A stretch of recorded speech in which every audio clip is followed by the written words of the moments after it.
Pernah kepikiran nggak sih, kenapa ya hujan nih harusnya jadi berkah di kota-kota kita, malah seringnya jadi masalah? Nah, hari ini kita bakal ngebahas sebuah solusi yang kelihatannya sederhana, yang tersembunyi tepat di bawah tanah, sumur resapan. Dan gimana caranya, hal simpel ini bisa mengubah hujan jadi harapan.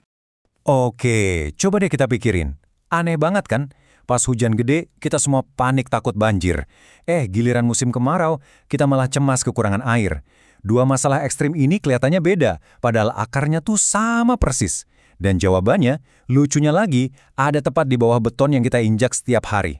Coba kita lihat perbandingan ini. Lahan yang masih alami itu ibaratnya kayak spons raksasa. Air hujan turun, langsung diserap sama tanah, disaring, terus disimpan di bawah tanah. Jadi tabungan buat musim kering.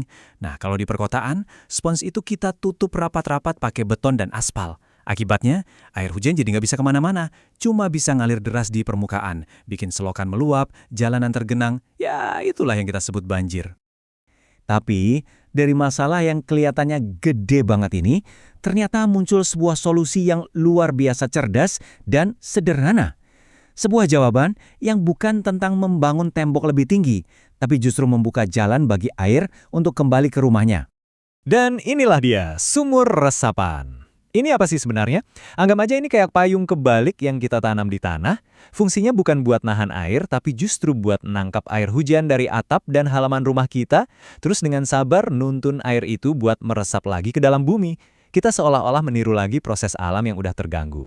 Nah, poin ini penting banget, karena ini benar-benar membalik logika kita soal sumur. Sumur biasa kan kita gali buat mengambil air. Kalau sumur resapan, kita bangun untuk memberi air. Tujuannya bukan untuk kita konsumsi langsung, tapi buat menabung air demi kesehatan lingkungan kita bareng-bareng. Jadi konsepnya itu memberi, bukan mengambil. Keren kan? Tapi itu baru awalnya aja. Coba deh kita lihat efek domino yang bisa muncul dari investasi air sesederhana ini. Manfaatnya ternyata jauh lebih besar dari sekedar bikin halaman kita jadi nggak becek loh. Semua manfaat ini saling terkait. Saat kita mengurangi limpasan air di permukaan, otomatis kita juga mengurangi risiko banjir. Air yang tadinya jadi masalah, sekarang malah jadi pengisi ulang rekening air tanah kita. Kenapa ini krusial? Soalnya cadangan air tanah yang sehat itu kunci buat melawan kekeringan dan mencegah amblasan tanah.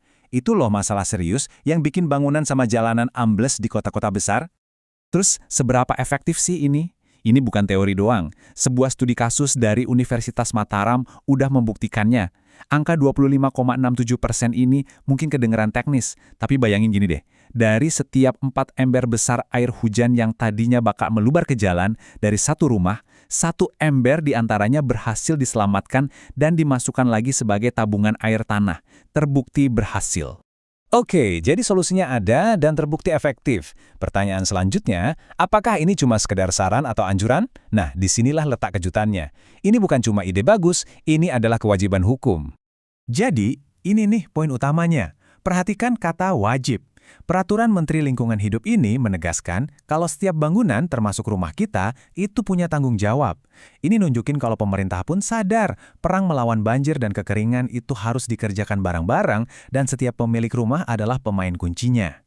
Dan enaknya, pemerintah juga ngerti kalau nggak ada satu solusi yang cocok buat semua. Makanya, peraturan ini ngasih beberapa pilihan yang bisa kita sesuaikan dengan kondisi dan luas lahan di rumah kita. Biar kewajiban ini jadi lebih mudah buat dipenuhi. Dan ini dia opsi yang paling populer, sumur resapan dangkal. Ini pilihan utama buat kebanyakan rumah. Cara kerjanya simpel, air dari talang atap dialirkan ke sebuah sumur, terus dibiarkan meresap pelan-pelan. Sederhana, efektif, dan benar-benar fungsional. Terus gimana kalau halaman kita sempit? Tenang, ada yang namanya lubang resapan biopori. Ini tuh lubang-lubang vertikal kecil yang nggak cuma meresapkan air, tapi juga bisa mengubah sampah organik jadi kompos. Solusi 2 dalam 1 yang cerdas banget buat lahan terbatas di kota. Ada lagi opsi ketiga, yang tujuannya sedikit beda. Kolam pengumpul. Kalau 2 cara sebelumnya fokus buat nabung air ke tanah, yang ini fokusnya buat manen air hujan, supaya bisa langsung kita pakai lagi, misalnya buat nyiram tanaman atau nyuci kendaraan. Setelah melihat semua ini, kita sampai di sebuah kesimpulan yang penting banget. Masalah air di perkotaan itu bukanlah beban yang cuma bisa dipikul oleh pemerintah. Kekuatan untuk berubah justru dimulai dari unit terkecil rumah kita masing-masing. Coba deh kita pikirkan lagi, setiap atap rumah kita itu adalah area penangkap air raksasa. Setiap jengkal halaman kita adalah sebuah potensi. Ini cara pandang yang sangat kuat. Artinya, setiap rumah bisa menjadi bendungan mini penahan banjir, sekaligus jadi tangki cadangan air di musim kemarau. Maka, saya mau tutup bahasan kita kali ini dengan satu pertanyaan. Dengan teknologi yang sudah ada, terbukti efektif, dan bahkan diwajibkan, rumah kita itu sekarang ada di persimpangan jalan. Pertanyaannya sekarang adalah, apakah rumah Anda akan tetap menjadi bagian dari masalah, atau mulai hari ini menjadi bagian dari solusi?